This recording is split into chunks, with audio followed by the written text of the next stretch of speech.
Ayan, hello po sa inyong lahat. Welcome back po ulit sa ating YouTube channel. At maraming salamat sa aking mga masusugid na subscribers. So ayan, medyo matagal-tagal tayong hindi nakapag-upload dito sa ating channel kasi medyo naging busy tayo sa ating trabaho. Kaya wala tayong time na mag-upload. Kaya tayo nagbabalik ulit ngayon. So, sa video ito, ay meron tayong sasaguting tanong ni Kabayan. So, ang kanyang tanong ay kung worth it pa ba daw na mag-apply dito sa Poland. Siya ay from Hong Kong. Mag-cross country daw kasi siya. Ang pinagpipilian niya ay kung Hungary or dito sa Poland. Tamang-tama yung tanong mo, kabayan, ano? Kasi meron akong mga karagdagang update ng tungkol dito sa Poland sa mga pagbabagong naganap. Kasi po, nagbago ng presidente dito. Kaya medyo nagbago yung mga rules. Basta may mga pagbabago po. Katulad ng contract. Kung noon pong last year, mga nakarang taon, ang contract po dito ay annually. Hanggat gusto mo magtrabaho sa isang company, diretso po. Contract lang ng contract, signing lang ng contract hanggat gusto mo. Ngayon po kasi, nagbago yung rules ng presidente. Dahil nagbago po yung presidente, nag-iba po yung kanyang binago yung rules. So, ang rules ngayon ay 18 months na lang po ang contract. Halimbawa, natapos ka na ng 18 months sa isang company, hindi ka na pwedeng magstay, kailangan mong lumipat ng another na company. Kailangan mong mag-apply ulit sa bagong company. Yung ganun po, hindi ka pwedeng magstay. Yun po ang kanilang bagong rules. Pero, huwag po kayo mag-alala kasi dito lang din naman makaka-apply ka kasi marami pong company dito na mapaglilipatan. Yun nga lang, 18 months ka lang lagi sa company. Pero kung merong company, depende po kasi sa company, kung merong nag-absorb or nagda-direct, naging basta naging employment ka doon sa company na yon, mas maganda. I-absorb ka nila, magiging employment ka. So, ang status ko kasi ngayon ay mandate. Hindi po ako employment. Kumbaga, ayun, reapply na reapply. Hanggang sa ma-absorb, no, ng company. Yun po ang rules na naganap. Yun po yung kinadismaya naming mga migrant workers dito, no? Kasi after ng 18 months, mag-a-apply ka na naman ng panibagong trabaho. Kumbaga, parang hassle, no? Imbis na doon ka lang sa company na yon, hindi. Mag-a-apply ka ulit after mo ng 18 months. Sa pag-a-apply naman po, halimbawang lilipat na kayo at natapos na kayo sa 18 months, no? Ay huwag po kayong mag-alala kasi napakadali lang din pong lumipat. Hindi po mahirap katulad sa atin na ang daming requirements bago ka makapasok. Dito po, napakabilis lang. Yun nga lang ang dapat mong gawin, before ka matapos ng 18 months, dapat nakapag-apply ka na ng working permit sa bago mong lilipatan. 3 months before, dapat meron ka ng apply na working permit para ready ka na doon sa susunod mong papasukan. Ganun po ang ginagawa dito ng mga migrant workers. Para hindi sila mahihinto, dire-diretso pa rin yung kanilang trabaho. Kumbaga, yung income nila dire-diretso pa rin. Ready na yung kanilang papasukan after mo ng 18 months.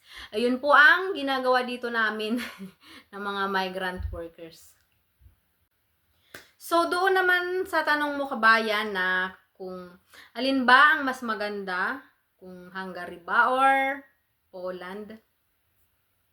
So, para sa akin, kasi marami akong katrabaho na galing Hungary, no? Nag sila dito, cross country dito.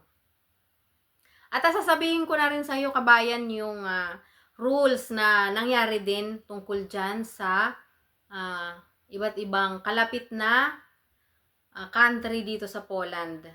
So, yun na nga po, ang isa pang pagbabagong naganap dito sa Poland, no?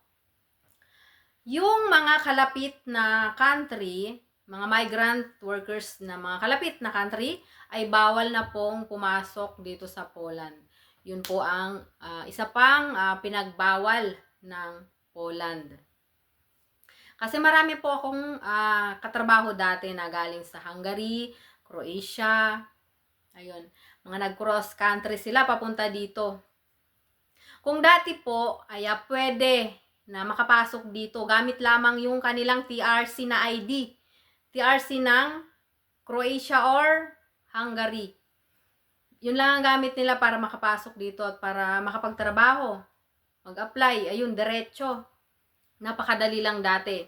Ngayon po, nagbago, hindi na po. Bawal na.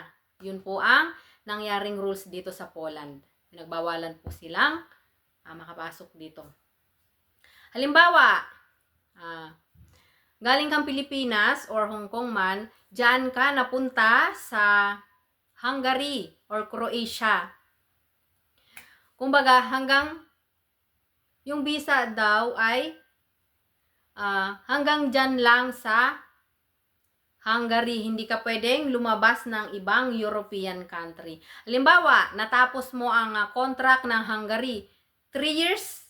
3 years po ang contract ng Hungary.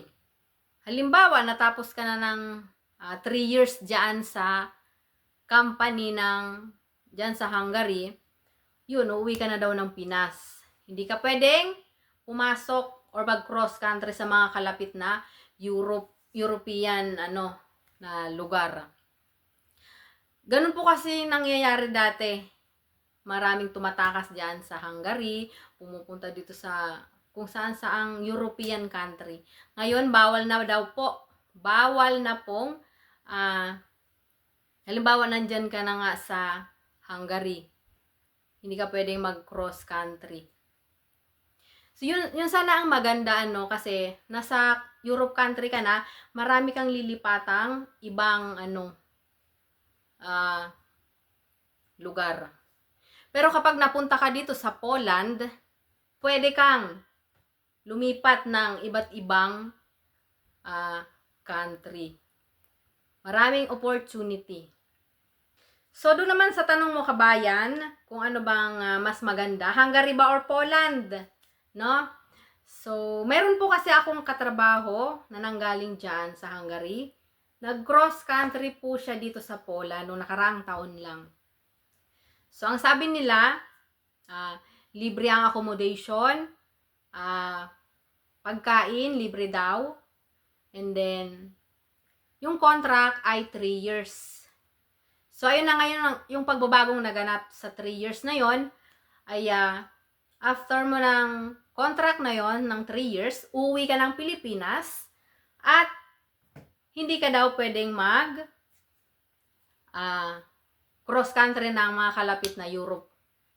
Mga kalapit na lugar. Ayun po. So, dito naman po sa Poland, 18 months na lang po ang contract dito. So, yun nga lang ang kagandahan din. Pwede kang mag-apply sa iba't ibang company. Bago-bago lang yung ganun. Hindi ka naman uwi ng Pilipinas. Hanggat okay pa yung mga documents mo dito ka lang, no? Pabago-bago lang ng trabaho after ng 18 months. Kung meron kang napuntahang company nag-absorb, swerte mo. At ang kagandahan din dito, pwede kang lumabas ng ibang kalapit na Europe country. Maraming opportunity. Sabi kasi doon sa Hungary, hindi na daw pwede, hanggang doon na lang. Uwi ka ng Pilipinas after mo ng contract. And then sa sahod naman kabayan, ay mas malaki po ang sahod ng Poland. Medyo malaki po ang agwat ng Poland sa sahod ng Hungary. Based po sa aking nakalap, kasi marami po akong mga kaibigang, mga katrabaho na nag-cross country from Hungary to Poland. Kahit libre yung pagkain, bahay dyan sa Hungary, malaki pa rin po ang agwat ng Poland.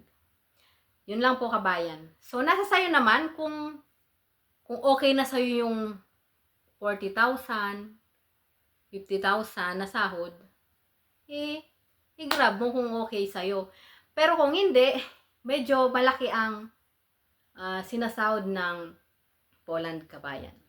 At meron pa nga akong mga nakatrabaho na ang sabi nila sa akin ay nasa mataas na daw yung 30K, no? Na sahod dyan sa Hungary. Pero meron naman daw iba na maabot din ng 50 yung mga lalaki. Sa babae, mataas na daw yung 30. Ayun po yung sabi nila, yung mga nakatrabaho ko po ha. Hindi po ako nanghuhusga. Yun lang po yung sabi ng mga galing sa Hungary na katrabaho ko dito sa Poland. Dito po kasi sa Poland, no, per oras ang bayad dito. Kung masipag ka, mas malaki yung sahod. So, sasabihin ko na po kabayan, umaabot po ng 100K plus kapag ka malakas yung company. Kapag naman mahina kabayan, nasa 70 lang. 70 plus. Ganyan. Yun na po yung pinakamahina. So, ayan, hanggang dito na lang po muna ang ating video. Akin na pong tatapusin. At maraming salamat po. Sana nakapagbigay po ako sa inyo ng kaunting kaalaman po.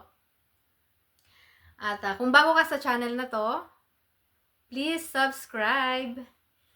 At see you sa mga susunod kong video. Maraming salamat. Bye-bye!